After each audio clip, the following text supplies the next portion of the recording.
Fala galerinha do Dominantes Online, tudo bem com vocês? Mais uma aulinha de química, mais uma aulinha de orgânica e agora a gente entra em reações orgânicas, tá? Vamos lá, em reações orgânicas a gente começa falando sobre reações de substituição. A gente vai compreender a parte da prática, eu não vou introduzir as reações orgânicas e separar os conceitos, a partir das próprias reações a gente vai debatendo muito do que é necessário para resolver as questões, do quais são os conceitos mais importantes envolvidos no grande conjunto de reações orgânicas. E por que eu falo isso, né? A gente pode chegar aqui, mas as reações orgânicas em específicos, né, elas são reações onde vão trabalhar com composto orgânico. Então, muito se baseia no que a gente já viu antes. Exemplo, o que é uma reação de substituição? A gente viu como simples troca ou dupla troca na inorgânica, mas é quando você substitui um componente. Nesse caso, é quando você substitui algo do composto orgânico. Geralmente, a gente vai pensar na saída do hidrogênio para a entrada de alguma coisa. Beleza, mas é só para facilitar a gente. Vamos lá. As reações de substituição são aquelas nas quais um átomo ou um grupo de átomo da molécula é substituído por outro átomo. Alguns exemplos aqui de algumas reações.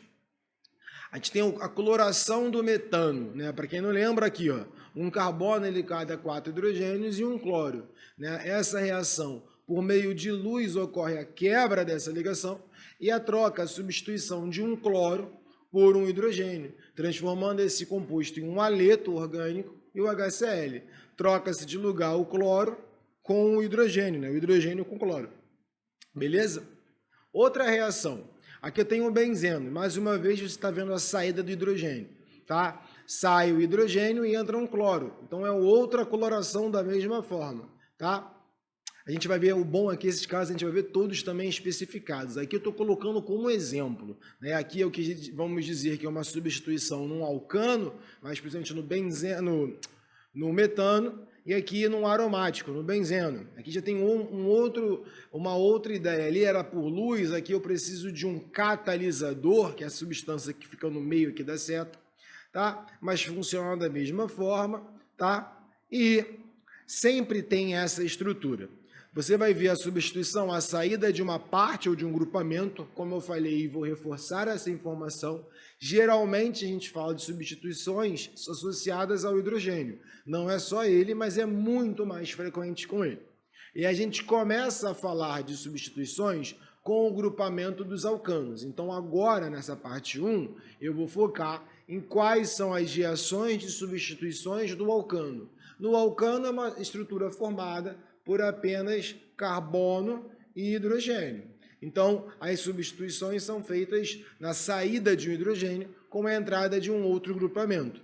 Para quando você reage aquilo com um halogênio, né, com um gás de halogênio, ou com um halogênio em si, que seria o flúor, cloro, bromo e iodo, é uma halogenação. Se for com cloro, é uma cloração. Se for com bromo, é uma bromação, tá?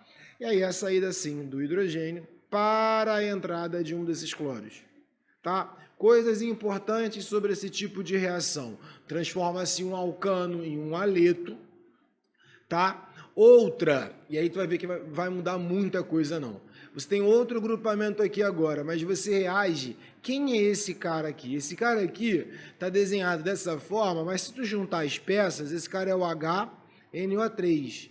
Então é o ácido nítrico. A nitração dele é a adição de ácido nítrico a um alcano, e quando isso acontece, você forma um nitrocomposto. Esse OH, na verdade, não é o OH, né? É o NO2, substitui o H. Né? O H agora está ligado com o... Vou até mudar de cor. Com o OH, OH com H da água. E esse aqui é um nitrocomposto. Ok? Mesma coisa, vou botar mais uma, ó. Sulfonação. Quem é esse cara? Ácido sulfúrico. O ácido sulfúrico pode reagir com os alcanos substituindo. Ocorre a substituição. Sai a hidroxila, na verdade, é esse grupamento que troca de lugar com o hidrogênio, mais uma vez formando água, e entra o SO3H. Para esses dois são interessantes porque às vezes não vão aparecer nesse formato que eu desenhei aqui, ó, onde isola o OH. Vão aparecer como ácido sulfúrico ou como ácido nítrico. Aí você tem que tomar cuidado para não confundir entre um e outro. Tá? Como você distingue? Separa esse OH do resto da estrutura, que vai formar uma água. Tá bom? Naqueles conceitos lá de acidez e basicidade de Bronsted-Lowry, né? Na doação do H, você pode até considerar que esse alcano seria uma base desse processo, né? Mas não vamos entrar nesses detalhes. Olha aqui, ó. O que acontece? E aí o meu foco, por mais que a gente tenha visto a nitração, a sulfonação e a halogenação, por mais que sejam os três caminhos, eu vou focar em falar das halogenações, porque são as reações mais presentes no caso das substituições dos alcanos. A gente pode ter o que a gente chama de halogenações sucessivas, né? Sucessivas, na verdade. O que seria sucessivas? Quando você adiciona um reagente em excesso. Quando você tem cloro em excesso, bromo em excesso, você acaba que você vai clorar várias vezes a estrutura. Então vai ter várias substituições. Por exemplo, o metano, com a saída de um hidrogênio e a entrada de um cloro, é clorometano. Mas se você continuar tendo muito mais cloro que metano na reação, ele continua clorando a estrutura. Agora eu tenho diclorometano, triclorometano, tetraclorometano. Ok? Beleza? Então isso é viável, isso é possível, dependendo da proporção estequiométrica na reação do reagente, né? do halogênio em específico. Outra coisa é sobre essa força, é sobre essa interação dos halogênios. A interação, nesse caso, é associada diretamente à eletronegatividade. Então, por meio dessas, o mais reativo seria o flúor. E eu falo seria com motivo. Porque o flúor é mais reativo porque é mais eletronegativo. Só que o flúor tem a capacidade de degradar, de destruir o composto, a maioria das moléculas orgânicas. Eu ia falar só dos alcanos, mas não é só os alcanos. Por ser altamente, ou melhor, violentamente reativo. A gente usa esse termo quando reage descontroladamente na química. Então, por exemplo, a ideia de adicionar flúor ao metano não vai gerar um flúor-metano, vai gerar ácido fluorídrico e o carbono, ele vai degradar, gerando somente carvão, né? Carvão no composto. E na outra extremidade, né? Qual é a extremidade? Flúor, né? Cloro, bromo e iodo. A outra extremidade a gente tem o iodo, e o iodo é muito pouco reativo. Tão pouco reativo que a gente diz que a reação não acontece, de tão lenta que ela é. Então, na verdade, por sinal, por fechar, quando eu falar de cloração, eu estou falando de cloros. Quando eu falar de cloração, eu estou falando de cloro. Quando eu falar de halogenação, eu estou falando de cloros ou estou falando de bromos, tá? Clorações e bromações. Beleza? Isso é interessante. Aí qual é a mais reativa? A cloração. Por quê? Porque é um elemento mais reativo, porque é um elemento mais eletronegativo também. Beleza? Tranquilo? Outra coisa, as halogenações são descontroladas. Existe uma ideia de que vai ter uma preferência em uma e se forma todos os compostos, tá? Então, por exemplo, quando tem um alcano mais complexo, né, a reação vai ter um conjunto de produtos. Ela não é uma reação específica. Ela gera todos esses produtos possíveis, né? O que seria todos esses produtos? O cloro entrando nesse carbono, vou mudar de cor. O cloro entrando nesse carbono aqui. O cloro entrando nesse carbono aqui. E o cloro entrando nesse carbono aqui. E aí você pode falar, Bruno, e nesse CH3? Ah, você acha que eu esqueci dele? Não, é a mesma coisa que nesse, né? É porque é só você inverter, isso é um desenho plano da estrutura. Esse tem a mesma localização quando você coloca depois o cloro aqui, tá? Então você vai poder ter várias possibilidades de produto. Existe uma predominância na cloração de carbonos terciários, a gente já visualiza essa estrutura, mas nesse caso, nem se preocupa tanto com essa questão de predominância, em si que ele é uma reação não específica e gera diversos produtos envolvidos nessas etapas, tá? E para a gente parar um pouco sobre isso, a gente vai ver, dentre algumas reações, alguns mecanismos de como acontece essa reação. A reação e o primeiro mecanismo, a gente diz que acontece via radical livre ou via radicais, né? Existem os mecanismos iônicos e os mecanismos vias radicais livres. Vias radicais livres porque não geram nem cátions nem ânions no meio do processo, em si radicais. Essa reação ela acontece primeiro, né? A iniciação ela precisa de luz para quebrar a ligação cloro com cloro. Então, o cloro, o reagente, né, é quebrado e é uma quebra, é uma cisão chamada de cisão homolítica. Quebra a ligação ao meio. O nome dessa quebra, vou até escrever para vocês aqui agora que estão prestando atenção. É cisão homolítica. Cisão homolítica é uma quebra ao meio da estrutura, gerando dois radicais cloros. E é lógico que esse radical é altamente instável. Ele vai reagir com alguma estrutura. Mas a primeira parte da reação precisa de luz, e por isso que luz é um catalisador do processo, porque ele vai quebrar essa ligação.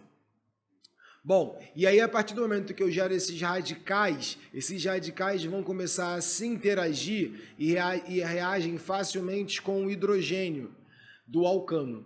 Por isso que é uma substituição? Não. Na verdade, aqui ainda não é uma substituição. Na verdade, ele puxa o alcano, só se for uma simples troca.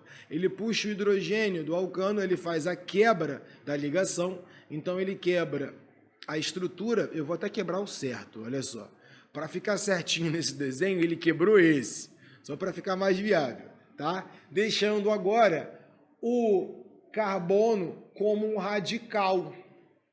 Esse radical a gente já conhece. Um CH3 é o radical metil, tá? Então, olha só. Primeira etapa, acontece a formação de radicais e esses radicais agora vão se propagar. O radical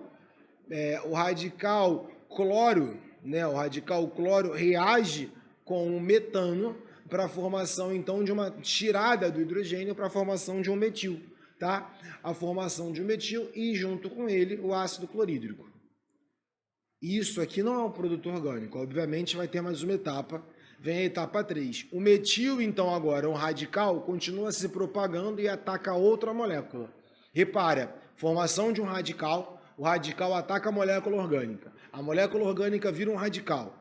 Aí o radical, então, quer dizer, a molécula orgânica como radical, ataca um outro Cl. Quando ataca outro Cl, quebra a ligação mais uma vez, né? E entra o cloro no lugar do hidrogênio. Então, caraca, Bruno, são sucessivos ataques? Sim, esse é o mecanismo que a gente visualiza. A primeira etapa ela não precisa acontecer em muita quantidade, em altas quantidades. A geração pouca de radicais cloros já ativa a reação. Por que ela já ativa a reação? Porque a etapa 3, né, ela gera um radical, assim como na etapa 2, por isso que chama-se propagação. Porque se eu tenho outro radical cloro gerado aqui, eu tenho outro radical cloro que pode atacar outra molécula, quebrando e tirando o hidrogênio dele, e aí forma um radical orgânico. O radical orgânico pode atacar outra molécula e aí então formar, né, e aí ele vai atacar um cloro, logicamente, formando outra estrutura. E aí você vai ter etapa 2 e 3, etapa 2 e 3 acontecendo continuadas vezes, quase que não sai, quase não saiu a palavra, continuadas vezes essa reação. E aí, Bruno, algum momento para quando acabar os reagentes? Não é quando só acaba os reagentes. Toda reação de radical livre tem uma problemática entre choque de radicais. Sempre é uma concentração baixa dos radicais atacando as moléculas. Se por algum motivo você forma muitos radicais, esses radicais podem se ligar. E aí quando esses radicais, se dois radicais cloros no meio desse processo se chocam, ele volta a se ligar com cloro. E aí eles não podem mais atacar ninguém. Na verdade, não tem mais como acontecer a reação. Ou dois radicais metis podem formar um etano, né? Então se juntam formando um etano. Então você vai ver uma formação ali de dois subprodutos. Dois não. Esse era um reagente, então eu não vou chamar que é um subproduto. Mas o etano seria um subproduto desse processo.